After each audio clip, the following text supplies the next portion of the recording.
SC వర్గీకరణతోనే మాదిగల అభివృద్ధి సాధ్యమని మహబూబ్ నగర్ బీజేపీ పార్లమెంట్ అభ్యర్థి డీకార్ను చెప్పారు. 30 ఏళ్లుగా మందకృష్ణ మాదిగ పోరాడుతూనే ఉన్నారని చెప్పారు. కిషన్ రెడ్డి ఆధ్వర్యంలో ఈ సమస్యను ప్రధాని మోదీ దృష్టికి తీసుకువెళ్లినట్లు గుర్తు చేశారు. ఎస్సీ వర్గీకరణకు బీజేపీ కట్టుబడి ఉందని డీకార్ను వివరించారు.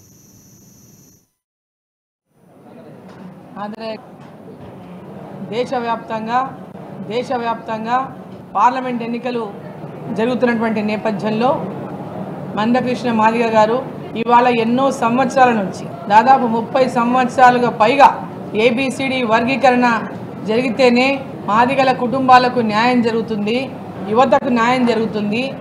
వర్గీకరణ జరగాల్సినటువంటి అవసరాన్ని గత 30 ఏళ్ల నుంచి పోరాటాలు చేస్తూ ఏ ప్రభుత్వం వచ్చినా ఎవరు వచ్చినా వారికి అనేక రకాలుగా మద్దతు ఇస్తూ ఈ వర్గీకరణ కోసమే అందరికీ మద్దతు ఇస్తూ ఎంతో కాలంగా మరి పని చేస్తున్నప్పటికీ గతంలో అధికారంలో ఉన్నటువంటి పార్టీలు కానీ ఇక్కడ అధికారంలో ఉన్నటువంటి పార్టీలు కానీ మరి దీని పట్ల చేస్తామనేటటువంటి మాట ఇచ్చినప్పటికీ కూడా దానిపైన ప్రత్యేకంగా దృష్టి పెట్టకపోవడం, ఇచ్చిన మాట నిలబెట్టుకునేటటువంటి ప్రయత్నం చేయకపోవడం గత ఎన్నో సంవత్సరాలుగా మనం చూస్తూనే ఉన్నాం.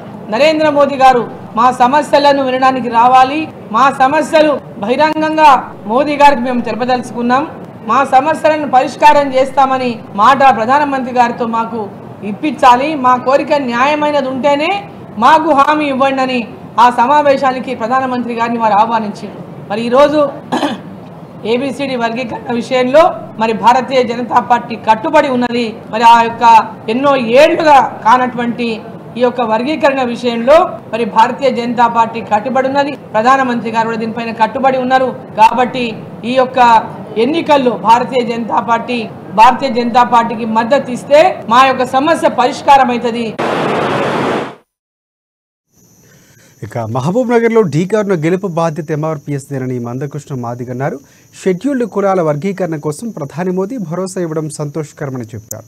మోదీ ఎస్సీ వర్గీకరణ హామీలని నిలబెట్టుకుంటారని తాను విశ్వసిస్తున్నట్లు మందకృష్ణ మాదిగ తెలిపారు. షెడ్యూల్ కులాల రిజర్వేషన్ల వర్గీకరణ జరగాలంటే అది గౌరవ దేశ ప్రధానమంత్రి నరేంద్ర మోడీ గారి ద్వారానే సాధ్యమవుతుంది.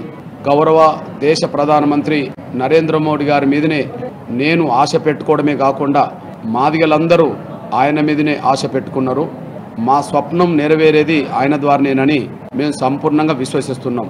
మా జాతి కోణంలో చూసినా, దేశం కోణంలో చూసినా, మా జాతి అభివృద్ధి చూసినా, దేశ అభివృద్ధి గురించి ఆలోచించిన అవి గౌరవ దేశ ప్రధానమంత్రి నరేంద్ర మోడీ గారి మీదనే మా జాతి అభివృద్ధి, దేశ అభివృద్ధి ఆధారపడి ఉన్నదని మేము భావిస్తున్నాం. షెడ్యూల్ కులాల వర్గీకరణ చేస్తామంటే అందరి మీద నమ్మకం పెట్టుకొని ఆశతో వాళ్ళకి అండగా నిలబడ్డ చరిత్ర ఉన్నది. గౌరవ ఉమ్మడి ఆంధ్రప్రదేశ్ ముఖ్యమంత్రిగా పనిచేసిన స్వర్గీయ రాజశేఖర్ గారి కాలం నుంచి మొన్న ఉత్తమ్ కుమార్ రెడ్డి అన్న పిసిసి అధ్యక్షులు ఉన్నంత వరకు షెడ్యూల్ కులాల వర్గీకరణకు కాంగ్రెస్ కట్టుబడి ఉన్నదని